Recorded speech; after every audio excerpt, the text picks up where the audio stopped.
আরে দেখে কই যে আব্বা ওখানে বসে আছে, আজকে চল আব্বাকে মেরে ফেলি। হ্যাঁ, কারণ সে আমাদের অনেক মারে। ঠিক আছে, কিন্তু তাকে মারবো কিভাবে? আমরা তাকে পাশের জঙ্গলে রেখে আসবো, শুনলাম সেখানে একটি ভয়ঙ্কর সিংহ এসেছে, তাকে খেয়ে ফেলবে। ঠিক আছে চলো আব্বা, চলো আজকে আমি তোমাকে ঘুরে নিয়ে আসি। আচ্ছা বাচ্চারা চলো। আরে এরা আব্বাকে জঙ্গলের দিকে নিয়ে যাচ্ছে কেন? আরে বেটা, আমাকে কেন জঙ্গলের মধ্যে নিয়ে আসলা? চল এখান থেকে তাড়াতাড়ি।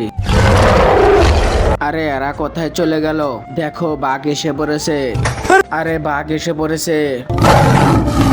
তার আগে তোমরা যারা আল্লাহকে ভালোবাসো তারা ভিডিওতে একটি লাইক করে চ্যানেলটিকে সাবস্ক্রাইব করবা, আর যদি না করো তাহলে ভাববো তুমি আল্লাহ তাআলাকে ভালোবাসো না, আর কমেন্টে আই লাভ আল্লাহ লেখো। আরে এই বাঘ তো আব্বার সামনে এসে খাড়া হয়ে পড়লো।